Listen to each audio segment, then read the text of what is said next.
तो मूवी के स्टार्ट होते ही एक लड़का अपनी कॉमिक बुक से ये हमें बताता है जहाँ 6 टाइप के लोग पढ़ते हैं। सबसे पहले वो बताता है और पढ़ाई में अच्छे होते हैं और ना ही स्पोर्ट्स में हिस्सा लेते हैं। इनकी लाइफ सबसे ज्यादा बुरी है और इनके पास एटलीस्ट इनकी लाइफ में थोड़ी थ्रिल तो है, दूसरों का मजाक उड़ाकर ही सही, लेकिन फिर भी वो अपनी लाइफ में मजा ले ही आते हैं। इनके पास ज्यादा नाइट बचे, इन्हें गेम्स में बिल्कुल इंटरेस्ट नहीं, लेकिन पढ़ाई में ये नंबर 1 है। और इसके बाद एक कैटेगरी आती है स्पोर्ट्स वालों की, जिन्हें दिन भर खेलकूद के अलावा कुछ सोचता ही नहीं। स्कूल के हर मैच में, हर कंपटीशन में तकरीबन यही लोग हिस्सा लेते हैं। और फिर असली कॉमिक बनाए थे खूबसूरत लड़कियों के, जो सभी गेम्स के लिए चीयर करती थी। और फिर सबसे लास्ट और सबसे टॉप पे आता है गोल्डन ग्रुप, जिस ग्रुप के लोग स्कूल में सबसे ज्यादा फेमस और सबसे में भी आगे और एक्स्ट्रा एक्टिविटीज में भी। और इस ग्रुप का लीडर है फेम, जो कि पूरे स्कूल की जान है, क्योंकि स्टडी हो या कोई गेम आज तक उसे कोई हरा नहीं पाया। अब ये कॉमिक वाला लड़का पीटर अपने बारे में बताता है। वो है सबसे पहले बताई हुई कैटेगरी का लड़का, जो ना तो पढ़ाई में अच्छा है और ना ही गेम्स में, और ना ही उसके अंदर इतना कॉन्फिडेंस है कि वो दूसरों का मजाक उड़ा सके। कुल मिलाकर उसकी लाइफ बहुत बुरी है। अपने आप को खुश करने के लिए वो कॉमिक्स बनाता है, जो हीरो मानता है, और अपने स्कूल की सबसे फेमस, सबसे ज्यादा प्यारी लड़की को वो अपनी हीरोइन ड्रॉ करता है, क्योंकि उसे उस पर क्रश है। दिखा जाता है कि सुबह स्कूल आते हुए पीटर बहुत ही ज्यादा लेट हो गया और ऐसे हड़बड़ी में उसने अपने होमवर्क की जगह अपनी कॉमिक बुक रख दी। इसका अंदाजा उसे तब हुआ जब असेंबली में उसके पास खड़ा हुआ उसका दोस्त उसके बैग से उसकी होमवर्क कॉपी निकाल कर चीट करने लगा। अब वो घबरा चुका था, क्योंकि बहुत बड़ी गड़बड़ी होने वाली थी। उस कॉपी के ऊपर उसने अपना नहीं बल्कि अपनी क्रश शोना का नाम लिखा हुआ था। लेट कमर्स वाली इस असेंबली से फ्री होती ही जैसे ही वो क्लास में जाता है तो बहुत बड़ा ब्लंडर हो चुका था, जिसका उसे डर था। वो कॉपी लग चुकी थी शोना के हाथ पे। डिस्ट्रीब्यूट करने वाली ने शोना का नाम पढ़ के ये शोना को दे दी थी, और अब सिर्फ शोना नहीं बल्कि शोना के साथ उसकी पूरी क्लास ने इस कॉपी में बनी सारी कॉमिक स्टोरी पढ़ ली थी, जो कि उसके लिए बहुत ही ज्यादा एम्बैरेसिंग थी। इसमें उसने अपनी इमेजिनेशन लिखी हुई थी। और थोड़ा सा कल होने वाला इंसिडेंट भी, जब वो कल शोना को देखने के लिए फुटबॉल ग्राउंड में गया तो शोना फुटबॉल खेल रही थी। हवा से उसकी स्कर्ट ऊपर हो गई और ऐसे उसने जो कुछ देखा वो सब ड्रॉ कर दिया। सिर्फ यही नहीं, कुछ इससे ज्यादा भी। ये सब पूरी क्लास ने पढ़ लिया था। शोना भी बहुत ज्यादा एम्बैरेस हुई थी, इसलिए वो उसकी कॉमिक बुक उसी के मुंह पे मार देती है। पीटर को इतना इंसल्टिंग फील होता है कि वो रोता हुआ जाकर अपने वॉशरूम में छुप जाता है। काफी देर वॉशरूम में गुजारने के बाद उसका फ्रेंड उसे कॉल करता है और कहता है बस भी करो, वॉशरूम से बाहर आ जाओ, बाहर आकर देखो तो सही हो क्या रहा है। तुम्हारी बुक की फोटो कॉपीज करके उसे पूरे दिया गया है। बेचारा शर्मिंदगी से वापस आता है, पर आकर अपने दोस्त से पूछता है आखिर वो नोटबुक शोना के हाथ लगी कैसे। तो उसका फ्रेंड उसे कहता है वो नोटबुक मैंने उसे दी थी नाम पढ़ने के बाद। बस फिर क्या था, वो अपनी क्लासमेट में से बदला लेने के लिए चला गया, जो इस टाइम वॉशरूम में थी। अब सब कुछ जो हुआ था वो तो मेरे को भी पता था, इसलिए पीटर को सामने देखकर वो बुरी तरह घबरा जाती है। पीटर यहाँ उसे खूब डांटा है, जिसके जवाब में मैं कुछ भी नहीं बोल रही थी। गुस्से में आकर पीटर उसे पकड़कर झंझोड़ना चाहता था, लेकिन जैसे ही पीटर ने उसे टच किया, पीटर को जोरदार बिजली का झटका लगा और वो जाकर पीछे गिर गया। उसके साथ ये क्या हुआ था उसे बिल्कुल समझ नहीं आई थी, लेकिन हाँ वो इतना जान गया था कि मेरे के अंदर कुछ तो गड़बड़ी है। उसी को टच करने पर उसे इतना करंट लगा था। मैं तो बेचारी डर के वहां से भाग जाती है और जाते हुए उसके बैग से गिर गई थी फेम की फोटो, जिसे देखकर वो समझ गया कि मैं फेम को पसंद करती है। अब वो घर जाता है। मेरे से तो उसे बदला लेना ही था, इसलिए आज वो मे की कॉमिक बनाता है, जिसमें उसने लिखा था कि मेरे को अगर कोई टच कर दे तो मैं इतना जोर से उसे करंट देती है कि इंसान मर ही जाता है। ऐसी कॉमिक बनाकर उसने सुबह जल्दी स्कूल में आकर पूरे स्कूल में फैला दी, जिसे पढ़कर स्कूल में आई मे भी शॉक रह जाती है। अच्छी बात बस ये थी कि पीटर ने उसमें मे का नाम नहीं लिखा था, जिसकी वजह से उसकी क्लास में कोई ये नहीं जान पाया कि जिस इलेक्ट्रिक पीटर ने लिखा है वो असल में मे ही है। अब वे परेशानी में पीटर के पास जाती है, क्योंकि जो उसने किया था वो तो गलती से किया था और पीटर उससे बदला लेने के लिए ये सब जानबूझ के कर रहा था। वो उसे ये सब रोकने को कहती है, लेकिन तभी वो देखती है कि पीटर उसके बारे में एक और कॉमिक लिख चुका है, जिसके वो प्रिंट से निकाल रहा था। इसे भी वो सभी लोगों में फैलाना चाहता था। ये देखकर मैं घबरा जाती है। उसकी हार्ट बीट तेज होती है, जिसकी वजह से उसकी रिस्ट वॉच भी बीप करने लगी। ये चीज पीटर नोटिस कर लेता है और जब ये बताने के लिए वो मे की तरफ बढ़ता है तो उसे एक और मर्तबा जोरदार बिजली का झटका लगता है। वो बेचारा दूर जाकर गिरा और इसी चीज का फायदा उठाते हुए मैंने यहाँ से सारे कॉमिक्स उठा लिए और घर जाकर अपने मॉम डैड से कहा बस अब आप मेरा स्कूल बदल दीजिए, क्योंकि इस स्कूल में भी सब लोग मेरी सच्चाई पता चलने वाली है, क्योंकि एक लड़का मेरे बारे में जान गया है और मेरे पीछे ही पड़ गया है।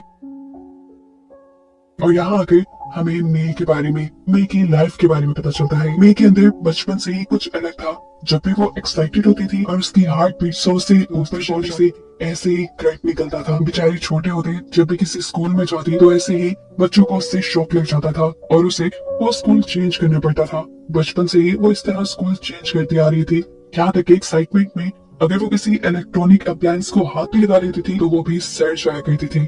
लेकिन भी आज तक उसके मॉम डैड ने उसकी सच्चाई सब छुपाने की कोशिश की और साथ ही उसकी इस कमजोरी को अपना फायदा बनाया। उसके डैड उसे ट्रेडमिल पर लगा कर अपनी बैटरी चार्ज करवाते थे उससे, ऐसे उनका इलेक्ट्रिसिटी का खर्चा बच जाता था। फिर सीन दोबारा प्रेजेंट में शिफ्ट होते हैं और हम देखते हैं कि मे ने अब स्कूल से आकर अपना लिविंग फॉर्म ले लिया है क्योंकि अब वो स्कूल छोड़ने वाली है। लेकिन दूसरी तरफ दिखाया जाता है कि पीटर ने भी जितने मे के बारे में कॉमिक लिखे थे सभी बच्चों से वो कॉमिक वापस ले लिए। ये देखकर मैं हैरान हुई और मैंने उससे पूछा तुम ये क्या कर रहे हो। जवाब में वो कहता है कि मैं कौन होता हूँ तुम्हारी कमजोरी को सबको बताने वाला और तुम्हारे लिए मुश्किलें पैदा करने वाला, इसीलिए अब मैं तुम्हें नहीं करूंगा और ना ही तुम्हारे बारे में कॉमिक बनाऊंगा। ये कहकर वो सारे के सारे कॉमिक चला देता है और इसी आग में मैं अपना लिविंग फॉर्म भी चला देती है। लेकिन देखते ही देखते ये आग इतनी बढ़ गई कि फेंस में लग गई, जिसे देखकर पीटर तो घबरा गया। लेकिन मैं जल्दी से भाग के यहाँ फायर एक्सटिंग्विशर ले आई जिससे ये लोग आग बुझाने में कामयाब रहे। मैं नहीं जानती थी कि दूर खड़ा फेम उसे नोटिस कर रहा था और वो उसकी स्पीड से इम्प्रेस हो जाता है। यहाँ तक कि अगले दिन उसने उसे अपनी टीम ज्वाइन करने का इनविटेशन भी दे दिया। ये सुनकर मैं बहुत ज्यादा एक्साइटेड हो गई और उसकी हार्ट बीट तेज हो गई। ऐसे में उसकी बॉडी से करंट निकल सकता था, इसलिए वो यहाँ से भाग गई। दूसरी तरफ पीटर जो बीमार हुई शोना की तबीयत पूछने गया था, शोना उसका बहुत मजाक बनाती है, उसके लाए हुए सामान को भी डस्टबिन में फेंक देती है और बेचारा दुखी होकर मे के घर आता है। वो ऐसे हो कहता जैसे लाइफ उसकी खत्म ही हो गई हो। वो मे को कहता है तो मुझे करंट दो और करंट देके मार दो, लेकिन ऐसे ही तस्वीर में मे के अंदर से करंट नहीं निकलता था। वो जब मे को बहुत ज्यादा गुस्सा दिलवाता है तो मे उसे थप्पड़ मारती है। उसके थप्पड़ में करंट भी था जिसकी वजह से वो बेहोश हो गया। उसे होश आया तो वो एक स्ट्रेचर पे था और उसके ऊपर दो डॉक्टर्स खड़े हुए थे जो उसकी किडनीज निकालने की बात कर रहे थे। ये सुनकर वो घबरा गया, लेकिन तभी उसे पता चला कि ये तो मे के पेरेंट्स हैं जो उसके ऊपर प्रैंक कर रही है और मे उसे कहती है बस करीना डैड छोड़ दे उस बेचारे को। फिर अब ये लोग पीटर को खाना खिलाते हैं और देखते ही देखते पीटर और मे के दरमियान में अच्छी दोस्ती हो जाती है। ये लोग वादा कहते हैं कि अब ये हर काम में एक दूसरे की मदद करेंगे, इसीलिए साथ रेस में हिस्सा लेने का मशवरा किया था, जबकि मे ने पीटर को मशवरा दिया था कि तुम जाओ और शोना की हेल्प करो जिससे तुम उसकी नजरों में आ पाओगे। शोना की प्रॉब्लम थी कि उसकी टीम के लिए कोई भी चीयर लीडिंग नहीं करता था, इसलिए वो एक क्लास में बच्चों को जाकर उनका होमवर्क करने की लालच देकर सभी बच्चों को उसकी गेम देखने के लिए मना लेता है, जिसके बदले में उसे बच्चों की ड्राइंग्स भी बनानी पड़ती है, सारा होमवर्क लिखना पड़ता है, यहाँ तक कि उनके बदले के प्लांट्स भी लगाने पड़ते हैं और सफाई भी करनी पड़ती है, जिसमें मैं उसका पूरा साथ दे रही थी। एक दिन वो मेरे को अपने घर ले आता है और मैं वहाँ पे बहुत ही प्यारे प्यारे पोस्टर्स देखती है जो उसने शोना के बनाए हुए थे। वो उसे कहती है तुम ये शोना को क्यों नहीं दिखाते, अगर तुमने ये दिखा दी शोना को कि तुमने उसे कितनी प्यारे वे में पेंट किया है तो वो जरूर तुमसे इम्प्रेस होगी। लेकिन पीटर अब अपने कॉमिक की अपनी पेंटिंग दिखाने से डरता था। खैर बच्चे भी शोना की दुनिया में देखने के लिए चले जाते हैं, जिससे शोना बहुत खुश होती है। लेकिन अभी वो ये बात नहीं जानती कि इस सब के पीछे पीटर है। दूसरी तरह ले चुकी थी, लेकिन ये रेस आम रेस वाली नहीं थी। इस रेस में 4 लोगों को दौड़ना था, कुछ इस तरह कि पहला राउंड पहले प्लेयर को कंप्लीट करके अपने हाथ में पकड़ा हुआ रॉड दूसरे प्लेयर को देना है, जिसके बाद वो भागना शुरू करेगा और इसी तरह तीसरा और चौथा, और फिर जो टीम सबसे कम टाइम में अपना राउंड कंप्लीट करेगी वो जीत जाएगी। ये सुनकर मैं घबरा गई क्योंकि भागने से उसकी हार्ट बीट तेज होती थी और उसकी बॉडी से करंट निकलता था। वो फैसला करती है कि वो सबसे एंड में भागेगी, लेकिन तब भी एक मसला हो जाता है। वो भागते हुए जब फेम को दिखती है तो उसकी हार्ट बीट बढ़ जाती है, उसके अंदर करंट पैदा हो जाता है। ऐसे में वो फेम के हाथ से रॉड नहीं पकड़ती बल्कि बड़ी ही होशियारी दिखाते हुए उस रॉड को छोड़ देने का ड्रामा करती है और फिर अपने पाँव से किक करते हुए उस रॉड को पकड़ती है। ऐसे में वो रॉड उसके नाक पे लग के उसके नाक से खून भी आने लगा था, लेकिन वो फेम को हराना नहीं चाहती थी। वो बहुत ही तेजी से भागती है और उसे ये गेम जितवा देती है, जिसके बाद अब ये लोग फाइनल राउंड के लिए क्वालिफाई हो चुके थे। दूसरी तरफ सभी मे के इस स्टाइल के भी दीवाने हो गए थे। जैसे उसने रॉड पकड़ा था इस रेस को जीतने के बाद वो बहुत ज्यादा खुश थी। वो वॉशरूम में आकर मे को खुशी में गले लगा लेती है और ऐसा होते ही मे को कुछ ऐसा एहसास कि अब उसे मेरे दोस्त से कुछ ज्यादा लगने लगी थी। घर आकर जब वो कॉमिक ड्रॉ करता है तो आज उसने अपनी कॉमिक में शोना को नहीं बनाया, बल्कि आज उसने अपनी कॉमिक के अंदर मे को ड्रॉ किया था। वो वाकया ड्रॉ किया था कि जैसे मैंने उसे गले लगाया, जबकि अगले दिन स्कूल में मैं फेम से संडे को कहीं चलने का कहता है। वो खुश हो गई थी, उसे ऐसा लगा कि जैसे उसने डेट के लिए इनवाइट किया है। उसने ये बात पीटर को भी बताई, लेकिन पीटर की सुनकर खुश नहीं हुआ क्योंकि वो खुद मेरे को पसंद करने लगा था। मेरे को तो मेकअप भी करने नहीं आता था। बेचारी टूटा फूटा जैसा भी मेकअप करती है और फिर पीटर के साथ उस लोकेशन के लिए निकल जाती है जहाँ पे उसे फेम ने बुलाया था। और यहाँ आकर तो जैसे उसका दिल ही टूट गया। ये एक ग्राउंड था जहाँ पर फेम ने उसे रनिंग प्रैक्टिस के लिए बुलाया था। जबकि दूसरी तरफ पीटर अब अपनी बनाई हुई सारी कॉमिक बुक्स को एक छोटे बच्चे के जरिए शोना तक भेजता है, जिन सारी कॉमिक बुक्स में उसने शोना को बहुत अच्छे से ड्रॉ किया था। अब सारी कॉमिक स्टोरीज शोना के पास पहुंच भी गई थी और उसने पढ़ भी ली थी। उसे ये सब कुछ बहुत अच्छा लगा। ये पढ़ने के बाद वो फौरन पीटर के पास गई। पीटर उसे लगा कि शोना इम्प्रेस हो गई है, इसलिए बिना कुछ सोचे समझे वो उसे आई लव यू बोल देता है और सारी गेम यहीं से पलट जाती है। शोना उससे गुस्सा होने लग जाती है। वो कहती है, मैं तो तुम्हारा थैंक यू करने आई थी। तुमने इन सब कॉमिक्स में मुझे बहुत अच्छे से डिस्क्राइब किया, मुझे अच्छा भी लगा। और मैं ये भी जानती हूँ कि उस दिन तुमने चीयर लीडिंग के लिए बच्चों को भेजा था, लेकिन इस सब का ये मतलब नहीं कि मैं तुम्हारे साथ शादी कर लूँ। मैं फेम को पसंद करती हूँ। ये सुनकर उसका दिल ही टूट गया। यहाँ ग्राउंड में अब बारिश होने लगी थी, इसलिए इनकी प्रैक्टिस रुक गई। फेम मे के इतने करीब खड़ा हुआ था कि वे की हार्ट बीट बढ़ने लगी। उसकी बॉडी से अब करंट निकलने लगा, जो बारिश की पानी की वजह से फेम को लग जाता है और बेचारी में बहुत ही ज्यादा घबराहट आती है। उसे तो लग रहा था कि फेम मर गया, लेकिन ठीक टाइम पे यहाँ पीटर आया और पीटर ने उसे बताया कि फेम सिर्फ बेहोश हुआ है। वो उसे यहाँ से जबरदस्ती ले जाता है और अब घर जाने पे वो बहुत ही ज्यादा उदास थी। उसके गुस्से की वजह से उसके अंदर अभी भी करंट था। ऐसे में जब वो मेन स्विच पे हाथ लगाती है तो उसके पूरे घर का फ्यूज ही उड़ जाता है। ऐसे में उसका मूड ठीक करने के लिए यहाँ पर पीटर बैठ जाता है और उसके साथ हुए वाक्य को अपनी कॉमिक्स के जरिए एक नया रंग दे देता है। कुछ इस तरह उसने स्टोरी बनाई थी कि एक इलेक्ट्रिकल के हीरो को उसकी सारी सच्चाई पता चल गई। ऐसे वो डरने लगी कि अब हीरो उसे छोड़ जाएगा, लेकिन हीरो ने उसे कहा, मुझे कोई फर्क नहीं पड़ता इससे कि तुम्हारे अंदर कोई कमी है, तुम जैसे भी हो मुझे तुम पसंद हो। पीटर के कॉमिक्स पढ़ के उसका मूड बहुत अच्छा हो गया था और उसे अपने साथ होने वाली हर चीज भूल ही गई थी। अब मैं ये बात जान चुकी थी कि अगर वो फेम को खुद सच बताए तो ज्यादा अच्छा है। इस दिन की अगले दिन वो जाकर उसे सारी बात बता देती है कि जब उसकी हार्ट बीट तेज होती है तो उसकी बॉडी में से करंट निकलता है।